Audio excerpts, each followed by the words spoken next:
मुकालमा TV के नए vlog के साथ आपकी खिदमत में हाजिर हैं। बुनियादी तौर पर जो मैंने आपसे बात करनी है वो जो रिटेलर्स के ऊपर, शॉपकीपर्स के ऊपर हुकूमत इस टाइम एक फिक्स टैक्स लगाने के बारे में गौर व खौस कर रही है, उसकी तफसीलात आपके साथ शेयर करनी है।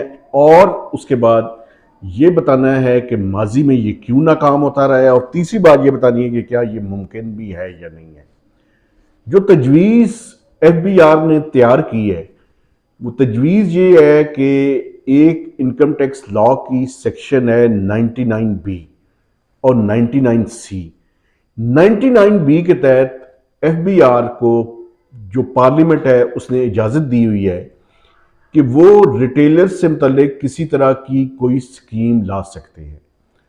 अब पिछली स्कीम और इस स्कीम में फ़र्क क्या होगा? पिछली स्कीम यह थी कि उनके बिजली के बिलों के ऊपर उनसे टैक्स लिया जाना था। उसमें FBI को प्रॉब्लम्स हुई क्योंकि जो पावर सेक्टर की डिस्ट्रीब्यूशन कंपनीज हैं उनका डेटा FBI को नहीं मिला।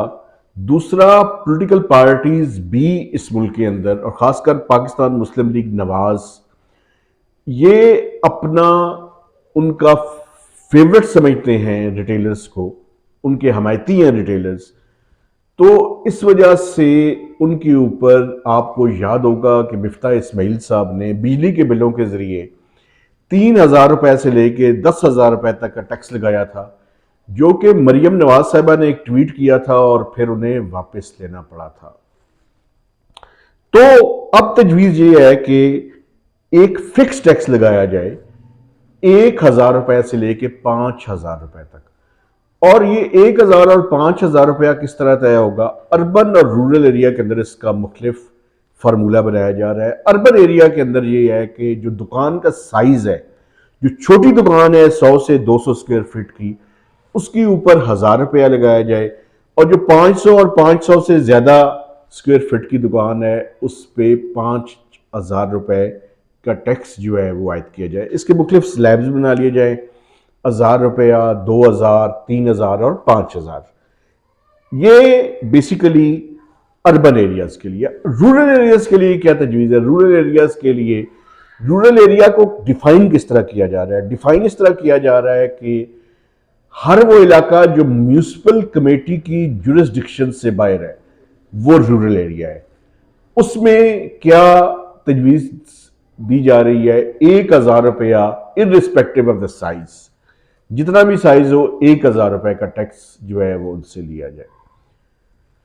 अब 3.6 बिलियन रिटेलर्स हैं और उनकी जो ट्रांजैक्शंस हैं वो तकरीबन 3,000 अरब रुपए से ज्यादा की है, कम नहीं है।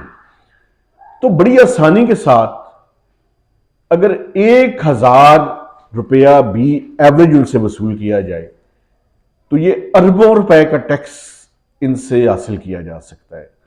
मैं समझता हूं कि अब वक्त आ गया है कि आप ये टैक्स की मुखालफत ना करें और जो परचून फरोश या रिटेलर या शॉपकीपर्स हैं वो अपना टैक्स अदा करें। और इस तजवीज़ का अगला हिस्सा ये है कि एक सादा सा फॉर्म पे वो फिल करें और जो अगले साल की रिटर्न है उसके अंदर ये टैक्स की अमाउंट जो है वो डिक्लेयर कर दें।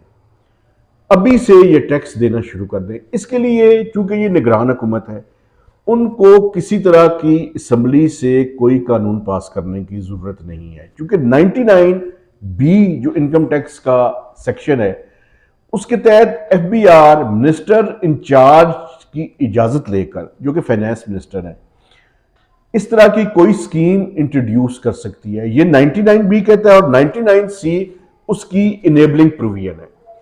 तो बुनियादी तौर पर यह टैक्स ये निगरान हुकूमत लगा सकती है अगर उसकी पॉलिटिकल विल हो। पॉलिटिकल विल के बगैर ये नहीं हो सकता। और देखें ये कब तक होता रहेगा कि ये जो परचून फरोश हैं, चाहे उनकी एफिलिएशन PTI से हो, चाहे पीपल्स पार्टी से हो, ज्यादातर की PMLN नवाज से है, ये अपनी स्ट्रीट पावर को शो करके ये टैक्स से बचते रहेंगे। अगर इस मुल्क का उन्हें ख्याल है, और मैं समझता हूं कि अब वक्त वो आ चुका है कि जहां पे हम खुल के बात करें, या ये पॉलिटिकल पार्टीज के जरिए अपना टैक्स बचाने की कोशिश करते हैं और कुछ मिलिट्री एस्टैब्लिशमेंट के लोगों के पास भी चले जाते हैं और उन्हें भी कहते हैं जी हम बड़े मर गए, खुदा का नाम लें।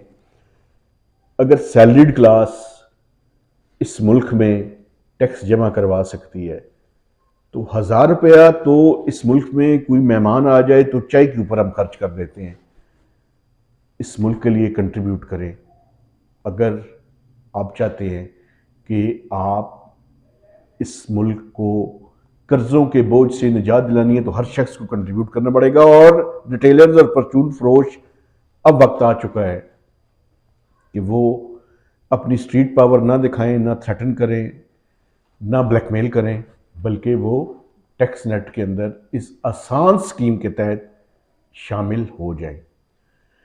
इसके लिए चूंकि किसी तरह की कानून साजी की जरूरत नहीं है तो ये निगरान हुकूमत की डोमेन के अंदर मौजूद है। ये फाइनेंस मिनिस्टर के साथ चीज़ें और इसके सैलिएंट फीचर्स शेयर एफबीआर ने करने हैं, इसकी प्रिपरेशन हो रही है। थोड़ा सा उनको आगाह किया गया है, एक डिटेल्ड प्रेजेंटेशन उनको देनी है और उसके बाद अगर उन्होंने इजाज़त दी तो आइंदा चंद हफ्तों के दौरान आपको ये स्कीम इंट्रोड्यूस होती हुई नजर आएगी। अब खतरा किस चीज़ का है? खतरा ये है कि कहीं अगर ये स्कीम आ जाए तो परचून फरोश और रिटेलर्स और शॉपकीपर्स जो कि इस मुल्क में यानी मिलियंस की तादाद में है, कोई 36 लाख से ज़्यादा रिटेलर्स बनते हैं, ये अपनी स्ट्रीट पावर को शो ना करें और हुकूमत को घुटने टेकने पर मजबूर ना करें। लेकिन अब वक्त है कि writ of the state establish हो और तमाम sectors of the economy including retailers, including agriculturist, including services, including real estate, सारे के सारे जितना हिस्सा बकदरे जुस्सा वाली बात है, जितना उनके पास वो इनकम के जराए हैं, उनको सामने रखते हुए वो टैक्स नेट में आए। अगर नहीं आएंगे ये मुल्क चलने के काबिल नहीं रहेगा। तो बातें ना करें हम, और मिलिट्री एस्टैब्लिशमेंट भी इस बात को समझे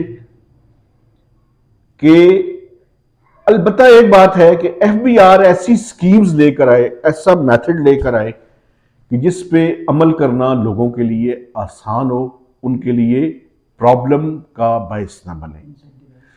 और इसके साथ साथ एक और बात भी वैसे की जा सकती है कि जो लोग टैक्स नेट के अंदर आए उनको टैक्स नेट के में आने के नतीजे में इंसेंटिव्स भी दिए जाए।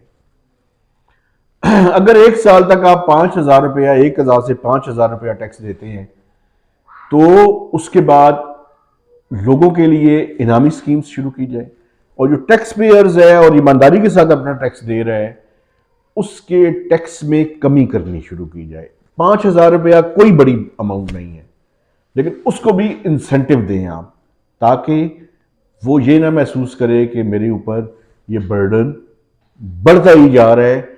उसको ये महसूस हो कि वो इस मुल्क को ईमानदारी के साथ टैक्स अदा कर रहा है और कंट्रीब्यूट कर रहा है। मैं समझता हूं कि अगर अब हमने इस तरह का काम नहीं किए तो ज्यादा अरसे तक इस मुल्क को चलाना नामुमकिन हो जाएगा। अब वक्त है कि हम सारे पूरी तरह से कंट्रीब्यूट करें। नए व्लॉग तक इजाजत दीजिए। खुदा हाफिज।